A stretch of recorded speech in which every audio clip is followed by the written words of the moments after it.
course, they're going to be facing the victor here will face Leander Club in the final, which will also be a tough race. And as I say, some great racing in the visitors.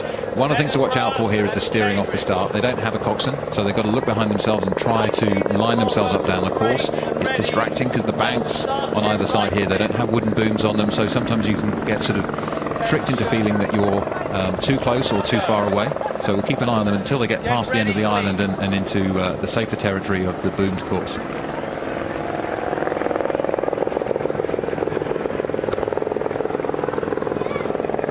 Both crews are straightening up here. And we're away in the Visitors Challenge Cup. Edinburgh University have had a really great season and a really good regatta here so far. Their coach, Colin Williamson, he was pretty confident, said they didn't have much to improve on Thursday, and after yesterday's race he was really happy with how they performed against the New York Athletic Club. But he knew that Cambridge would be a big ask in today's semi-final, and look at the power of the Cambridge crew as they've blasted out of the blocks here, and a small adjustment to their steering early on. Yeah, it's going to be a good race. I think the Cambridge crews, all four of them were in the boat race this year and lost to Oxford, determined to put the record straight in terms of the quality of the oarsmen here. And as you said, they went off to a very aggressive start. Looks like they've got a little bit of a lead on Edinburgh, but they're rowing stroke for stroke. Really aggressive stroke here from the Cambridge strokeman. That's Patrick Abel, former Princeton athlete with 6 in the boat race crew, which is the real engine room, the rhythm place in the 8th boat. And here he is stroking the Cambridge crew alongside there are the opponents. That's the face of Rufus Schofield, the strokeman of the Edinburgh crew. They're looking a little bit less comfortable than the Cambridge guys, I would say, at this point. You can see Cambridge got a little bit of an advantage a few hundred metres into the course. Yeah, Cambridge doing a really nice job here. I think they're just really finishing off those strokes quite nicely. It looks like Edinburgh is still a little bit over their handles, still a little bit flustered from the start, whereas Cambridge really starting to wrench back, getting into that nice strong rhythm, almost an 8 type rhythm that they've got here in the 4, probably coming from so much experience in that boat.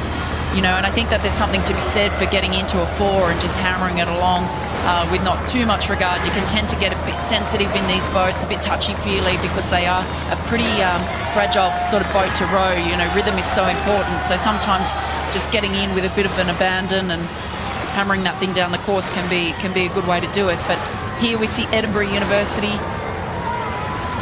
Yeah, I think you can see the contrast in styles from this shot, can't you? Edinburgh, just a bit less power through the second half of the stroke. From the moment when the legs start to drive down to the moment the oar comes out of the water, they don't have quite the same aggression, quite the same drive. And you can see, if you look at the Cambridge crew coming into shot now, you can see a bit more explosive pushing, a bit more power. And as a result of that, they are moving a few inches per stroke away from Edinburgh at this point as they approach the halfway mark in this Henley course. Look, I think what Edinburgh do really well is that they're very long, they're very smooth, and they're very together. I mean, look at their catches. They're in there together, and that's what really stood out. They had the New York Athletic Club crew yesterday going out really hard and fast, but they stayed super composed, very long, and they just, the efficiency really took them through the middle section of the race, and they slowly chipped away until they had a very comfortable lead. I think Cambridge have gone out very hard and very fast here, but I think that they have the capability to do that. Yeah, I think I love the Coxswain Sport. It's probably my favourite boat because you can combine the power and the explosion of an 8, but with the need to have a bit more feel for the boat, let it run between strokes. You don't have the weight of a cox to add to the drag between strokes, and that means you really feel that the boat can fly on under its own steam underneath you. So part of it is about applying the power together, the explosion, the length of the stroke. Part of it is about letting the boat run, letting the boat have its own way underneath you and not slowing it down between strokes. And the Cambridge crew, heavier guys than the Edinburgh University boat, are still in the lead. Looks to me like Edinburgh are attacking quite well at this point, though. Edinburgh is still having a go. They're not out of the game yet, and there's still plenty of course to go as Cambridge push back at, Edinburgh push back at Cambridge. They're starting to move. Cambridge looking cool, just holding them at this point, We'll see Cambridge start to respond now.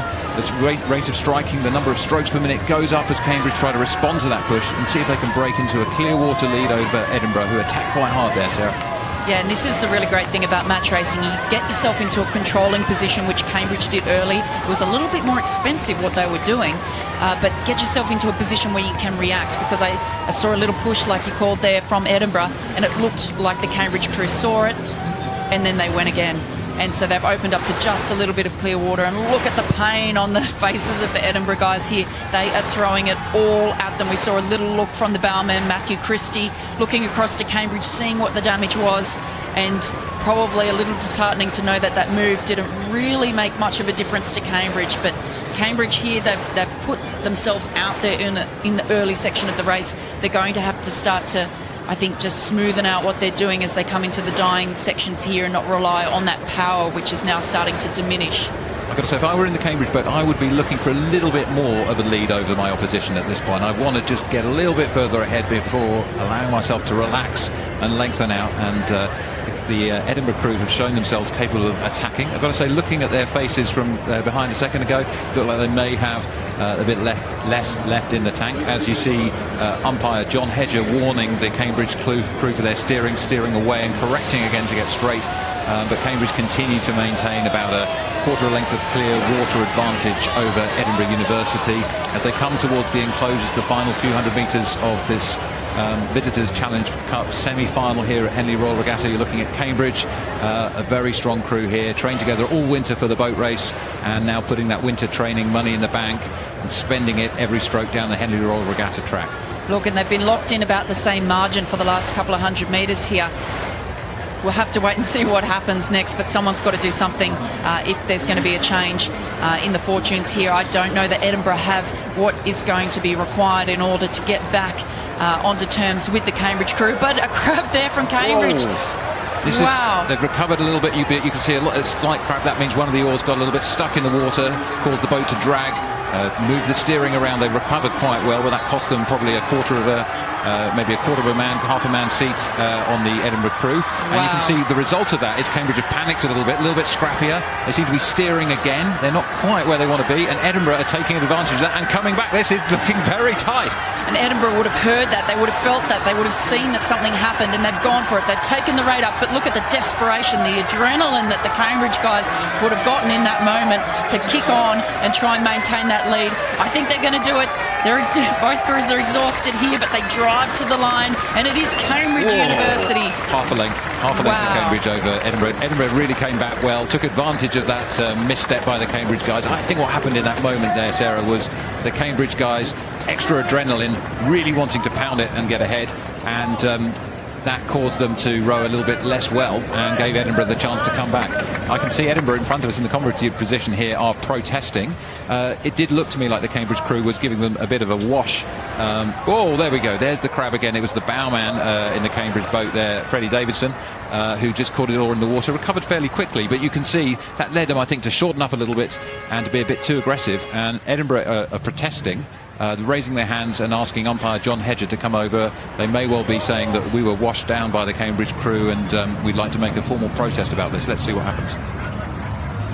So the procedure here is John Hedger will listen to the Edinburgh crew, ask them what their complaint is, and he's now talking to them about his view of the race, and ultimately the umpire has a set of rules. There are not many rules, and then has to apply his judgment as to whether he thinks there was any disadvantage to the Edinburgh crew caused by Cambridge. He's now raising his white flag, which means he's declaring the race a clear race, and the results stand, so he's not accepted the protest from the Edinburgh crew. And Edinburgh were told that they were quite a long way off their station towards the centre line, and that the result wasn't affected as a result of the crowd that Cambridge caught. So the race is clear.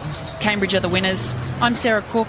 It's been great being with you here this afternoon. Thank you, Matt. And I will now hand over to the fantastic Martin Cross for the rest of the racing.